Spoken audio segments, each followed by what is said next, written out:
ঈদের ছুটিতে এবার বাড়ি যে একদিন হঠাৎ করে আমরা সবাই চলে গেলাম আমাদের উপজেলা কালিয়াতে।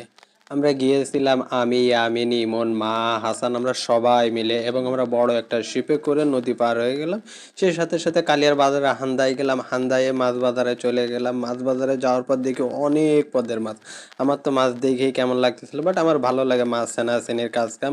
ঘুরে ঘুরে সব কিছু দেখতেছিলাম, চিংড়ি মাছ দেখলাম, চিংড়ি মাছ দাম দিয়ে গেলাম, আবার আর এক দোকানে গেলাম, আর এক দোকানে দাম দিয়ে গাইলাম, আবার ইলিশ মাছের কাছে গেলাম, সেই পার সাথে সাথে ঘুরতে লাগলাম।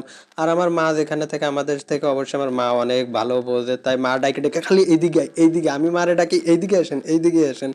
তারপরে এই করতে করতে চিংড়ি মাছ নিয়ে নিলাম, তারপরে ইলিশ মাছের কাছে গেলাম, বাইসে বাইসে ইলিশ মাছ নিতেছিলাম। দোকানদার মামা নিজের ইচ্ছায় খারাপটা দিতেছিল, কিন্তু আমি বললাম যে মামা রাখেন আপনি, আমি তো দিতেছি। সেই সাথে সাথে মাও বাইসা বাইসা দিল। এই করতে করতে আমাদের ইলিশ মাছ চিংড়ি মাছ কেনা শেষ। তারপরে হান্তাইয়া গেলাম কাঁচা বাজার, কাঁচা বেচারা ভিতরে যাইয়া ইয়ামিন লেবু কিনে নিল, তার নাকি অনেক গরম লাগতেছিল, লেবুর শরবত খাইতে হইব। তারা মামু ভাগ্নে অলাজি রক।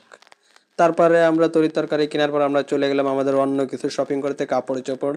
মাকে আগে কিনতে দিলাম মহিলাদের কাপড় চোপড়, সেখান থেকে কিছু ড্রেস নিল মা। তারপরে চলে গেলাম আমরা বেটা মানুষের প্যান্ট গেঞ্জি কিনতে, সেখানে কিছু কেনাকাটা করলো, সেখানে দায়িত্ব দেওয়া হয়েছিল ইয়ামিনের উপর। তারপরে এই যে দেখেন কত শপিং করা হলো।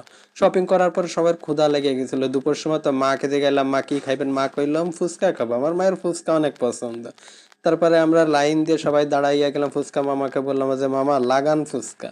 তারপরে সবার থেকে বেশি খাইলে ইমন, ইয়ামিন, তারপরে আমার মা। না, আমার মা ফুচকা খুব ভালো খায় আলহামদুলিল্লাহ, সবার থেকে কম খাইলাম আমি, আমার বাবা হাসান অনেক বেশি খাইলো। খাওয়া দাওয়া শেষে তারপরে চলে গেলাম ফলের দোকানে। ও, ফ্রুটস আর ফ্রুটস। না, ফ্রুটস খাইতে না, ফ্রুটস কিনতে বাসার জন্য, সেখান থেকে নানান ধরনের ফ্রুটস কিনে নিলাম। আর দেখলে কি সুন্দর লাগতেছে ভাই, আঙ্গুরগুলো দেখছেন কি সুন্দর ঝুলানো। মা চেক করে করে দেখতেছিল। তারপরে সেখান থেকে আমরা কিছু ফ্রুটস কিনে নিলাম এবং এই সাথে সাথে ভিডিওটি শেষ। ভালো থাকবেন, টাটা।